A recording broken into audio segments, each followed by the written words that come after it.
Welcome to the European Parliamentary Research Service podcast on accessing digital culture in Europe. The digital age has had a profound impact in many sectors, and culture is no exception. It has opened new and exciting opportunities for cultural industries. But it has also raised new challenges related to skills, accessibility and affordability. Want to know more? Stay with us.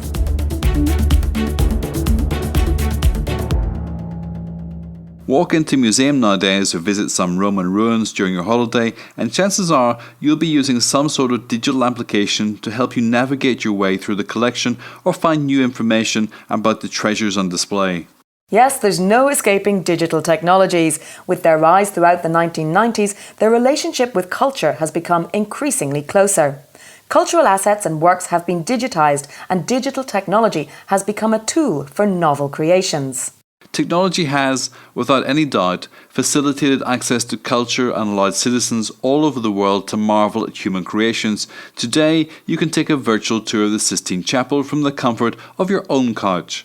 You may say it's not the same, but for those who cannot afford to take a trip to Rome for whatever reason, it has been a breakthrough. But to access digital culture, you need certain technical conditions.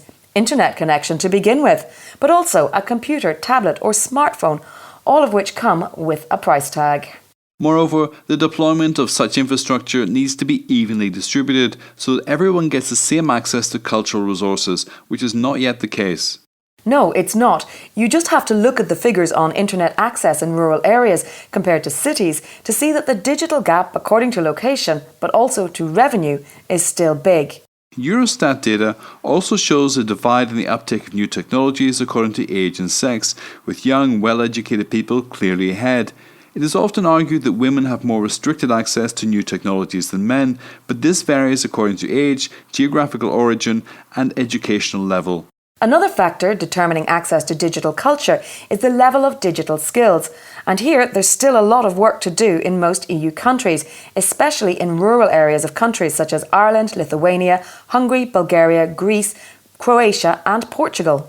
Accessing digital culture can be particularly challenging for people with disabilities, since ICT equipment often does not suit their specific needs and cultural resources are often not available in formats accessible to them. Having said that, new technologies can also improve access to culture for the deaf and the hard of hearing, as special equipment and software is developed to help them visit museums and exhibitions. The internet is also a tool to access cultural content such as films, books, the press, or buy tickets for cultural events online. Actually, Eurostat figures show that most European consumers use the internet to buy films or music.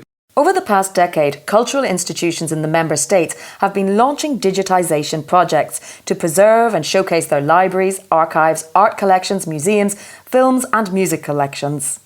Already 12 years ago in 2008, the digital platform Europeana was launched as a single entrance point to European cultural heritage material online. Today, it contains more than 58 million artworks, books, manuscripts, photographs, films and music tracks.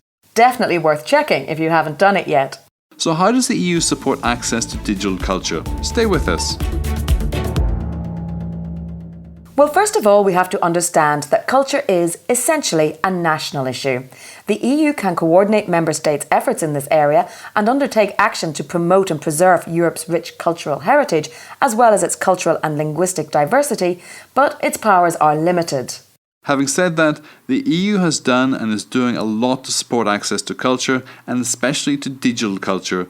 Its digital single market strategy aims at providing better access to digital content for all Europeans and boosting digital skills, which are key to create an inclusive culture. Access to cultural content entails issues such as copyright, rules on advertising, media freedom, and the fight against illegal content, among others.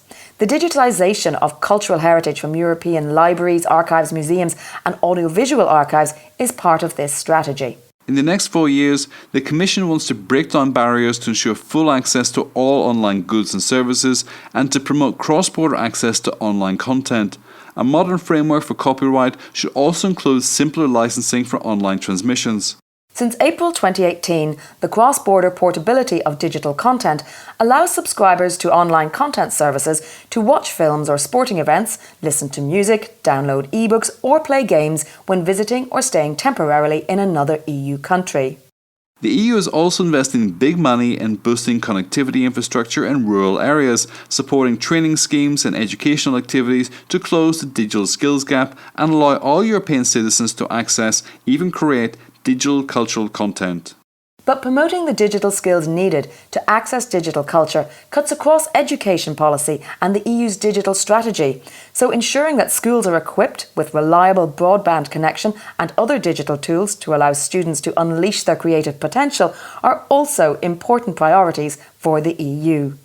And one thing is sure, both urban and rural areas which want to attract employers, students and tourists need to come up with an attractive cultural offer, as it plays an important role in people's well-being.